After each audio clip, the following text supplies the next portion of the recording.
స్కందాగ్రజ channel ప్రేక్షకులకు నమస్కారం. జ్యేష్ఠ పౌర్ణిమ. ఈ మాసంలో వచ్చే జ్యేష్ఠ పౌర్ణిమ జూన్ 21 నాడు వచ్చింది. రాత్రిగల పౌర్ణమినే మనం నోములకి లెక్కలోకి తీసుకుంటాము.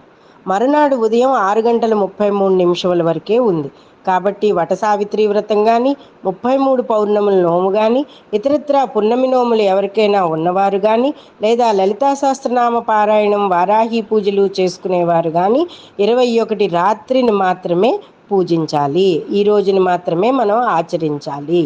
అయితే ఈ వట సావిత్రి వ్రతాన్ని నారద పురాణంలో జ్యేష్ఠ పూర్ణిమ అమావాస్యల్లో చేయవచ్చని ఉంది. భవిష్య పురాణంలో కూడా ఇలాగే చెప్పబడింది. స్కాంద పురాణంలో కూడా జ్యేష్ఠ పూర్ణిమగాను చెప్పారు. నిర్ణయామృతంలో మాత్రం జ్యేష్ఠ అమావాస్య నాడు, పౌర్ణమి నాడు కూడా వట్ అని చెప్పి, అంటే వట సావిత్రి వ్రతాన్ని ఉత్తరాదిన వట్ అని చెప్పి అంటారు. దీన్ని ఉత్తరాదిన వారు కూడా ఈ 2 రోజుల్లోనూ ఆచరిస్తూ ఉంటారు. ఈ వట సావిత్రి వ్రతాన్ని ఆచరించేవారు ఉదయాన్నే బ్రాహ్మీ ముహూర్తంలోనే అభ్యంగన స్నానం స్త్రీలందరూ ఆచరించాలి. ఆ రోజున ఉసిరిక పిండి, నువ్వుల పిండితో అభ్యంగ స్నానం చేసి మర్రి చెట్టు వద్దకు వెళ్ళి పూజించుకోవాలి. మర్రి చెట్టు వద్ద యొక్క వేరుని నీటిలో తడిపి ఉంచి దానిని తీర్థముగా స్వీకరించాలి. పసుపు లేదా ఎరుపు రంగు దారాన్ని వృక్షము చుట్టూ చుట్టి ప్రదక్షిణగా తిరుగుచూ కట్టి గౌరీదేవిని పూజించుకోవాలి. అనేక రకాలైన దాన ధర్మాలన్నీ కూడా చేసుకోవచ్చు.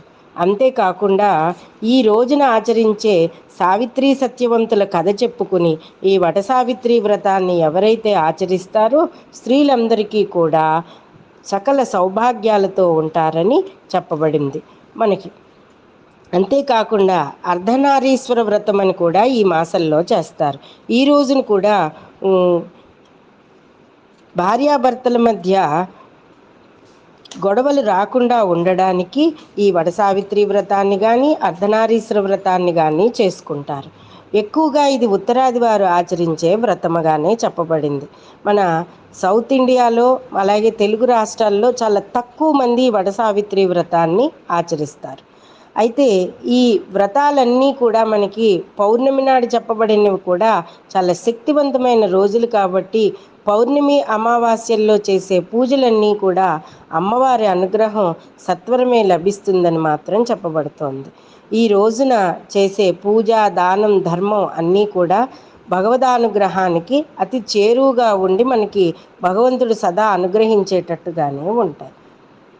కాబట్టి నారద పురాణంలో చెప్పినట్టుగా, భవిష్యత్ పురాణంలో చెప్పినట్టుగా, స్కాంద పురాణంలో చెప్పినట్టుగా వట సావిత్రి వ్రతాన్ని, అంటే సావిత్రీదేవిని ఇక్కడ మనం గౌరీదేవిగా పూజ చేస్తాం. అంతేకాదు మనకి ప్రతి మాసంలోనూ కూడా ఋతువును అనుసరించి, మాసాన్ని అనుసరించి, తిథిని అనుసరించి, ఉత్తరాయణ దక్షిణాయనాలను అనుసరించి ప్రతినిత్యం కూడా పర్యావరణ పరిరక్షణ ప్రధాన ధ్యేయంగా వృక్షాలను కూడా పూజించడం అనేది మనకి ఇక్కడ కనబడుతోంది. కాబట్టి వృక్షరాజాలు సకల దేవతా సమూహాలు అని చెప్పి మనం ఇక్కడ తప్పనిసరిగా చెప్పుకుంటాం.